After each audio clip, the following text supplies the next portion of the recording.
In this video, we're going to create activity sheet 2.01, and I've already pasted the image on the other side of my drawing area.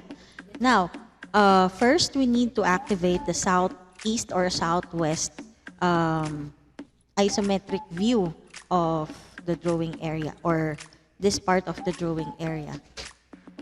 Okay, so southeast. No, hindi. Southwest. So, yan. X, Y, and Z. Now, this is the image or the image file or the image of the activity 2.01. So, gagawin natin siya dito sa part na to. So, first thing to do is you analyze the object. In this one, you can observe that this is a mirrored object, or pwede mo siyang hatiin sa dalawa. So, mirrored object nga siya, no? You can create the first half, then i-mirror mo na lang. So, para hindi mo na siya gawin ng another part, or yung command na gagamitin ninyo to do the first part will not be replicated. And also, para hindi na rin mahirapan when you, kung tatanggalin mo yung sa gitnang part, kung gagamitin mo yung buong object mismo. Okay? So, for this one, we're going to create the first half, or yung kalahati muna. So, magbibilang tayo. We have 1, 2, 3, 4, 5. That's your length. 5, tapos 1, 2, 3, 4 yung width. The height is 1, 2, 3, 4, 5. So 5 by 4 by 5. So first we're going to create a rectangle. Yan. Then we enter the length 5 and the width is 4.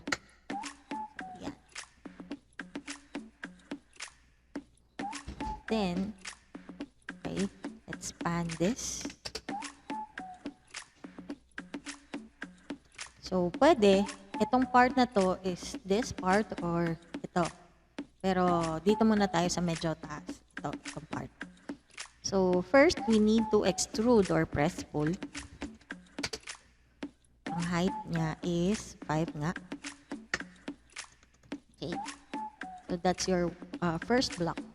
Ngayon, papalitan ko southeast isometric. Kasi ang gagawin natin this one para pareho ng orientation. So now, para magawa itong na to, we're going to use the slice command. Okay? And then, afterwards, tingnan natin kung pwedeng gamitin ng iba. So, ito, para hindi ko na siya ulitin later, I will copy this siguro mga 3. Yan. Okay. So, here, we're going to create the reference lines. So, here, meron tayong 1, dito 3, dito 1, and dito sa gitna, 2 pababa. So, para madali, or para makita nyo yung difference, we're going to use a different color. Yan, para kita. So, line. Here, make sure that your ortho is turned on. 1, and this one. This is 3. Dito, galing sa gitna pababa, that's 2. Here sa gitna pataas, that's 1. Okay. So, yung edges mo, or yung endpoints mo ng mga lines, that will be your reference lines, kung saan, or reference para kunin yung mga endpoints, para mas madali. Now, you can combine, or you can create lines, or you can create a polyline dun sa mga points na yon. So, PL. Yan. Just going to create points E and D. Op.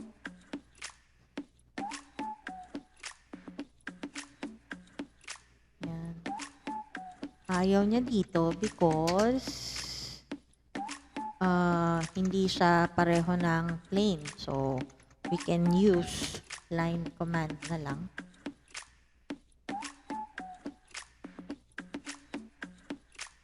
So, yan.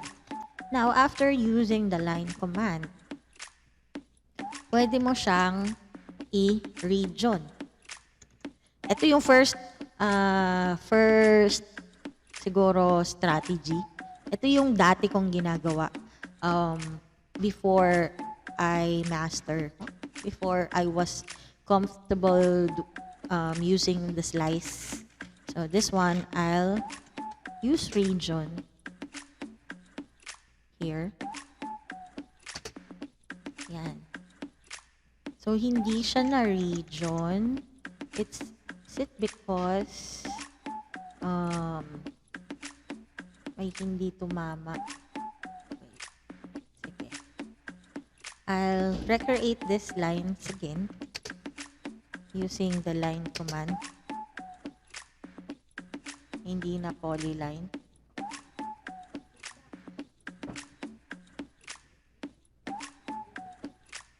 Okay. Then, region.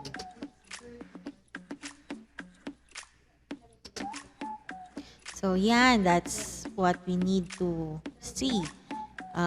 One loop extracted, one region created. So, this is not on the XY plane, or hindi siya parallel sa XY plane. So, inclined siya. So, this one, we can extrude this. Tapos, susundin nito sa extrusion mo yung orientation or yung inclination niya. So, here, if we extrude this by, sabihin natin 20, papasobrahan mo lang. And then, we can orbit. So, yung ating orientation, ayan siya. Oh, tadyan. So, for this one, hindi mo naman to kailangan.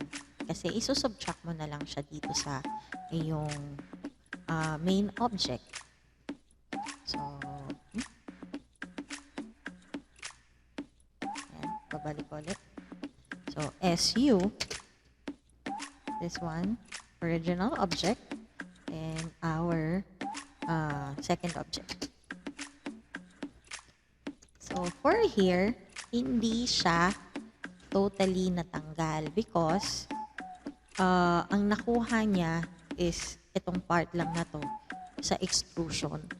Now, pwede mo naman itong tanggalin using the press pull.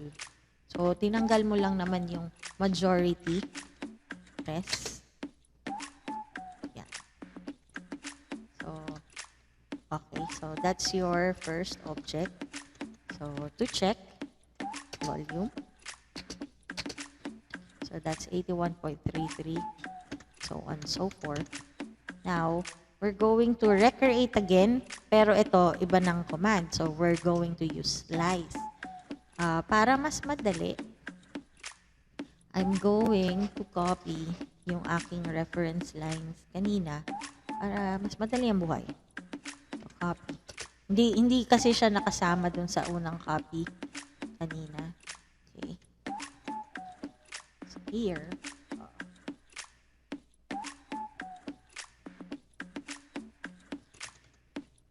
so first, we're going to use slice and select the original or our object, enter, spacebar. So here, we're going to use 3 points. Kasi kung 2 points lang siya, again, when using slice or yung default na slice, it will just create a slice parallel or parallel dun sa iyong XY plane. Ang result niya, perpendicular sa XY. So, ito kasi medyo slanted siya, slanted ang angle or slanted ang pag-slice. So, we're going to use 3 points. Yan, 3 points. First point, 1, 2, and 3. So, para sure, you can use orbit. Then, if you want to keep both sides, just press enter or spacebar. Or if you want the other part to be deleted, you can select your side. So here, I'm going to select this side. Tada! So, to check volume, this is similar to our first object. Now, for this one, palitan naman natin yung points na ginamit. So, this one, I'll move this here. Ito, I'll move again here. Tada! Okay, slice again. This one, we're going to use 3 points. 1, 2, and 3. Then, oh no. Okay, so now, again, slice. Select the object. Select 3 points. That's what you don't forget. So here, going to select the other 3 points. Iba naman. Then, select the side you want to retain. Then, volume. Again, same result. So I'm going to move this. So for this one, move again. Okay. So, oh, I think I moved this in the wrong place. So for you to see the difference, if you're going to slice this as a whole, so I'm going to mirror this first.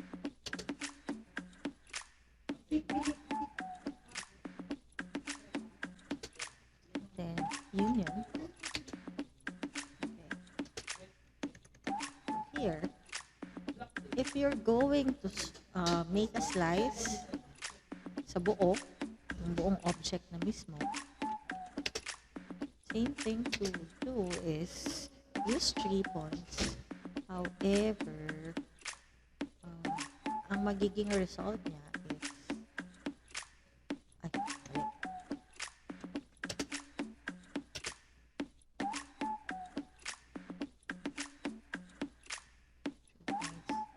First point, second point, and third one.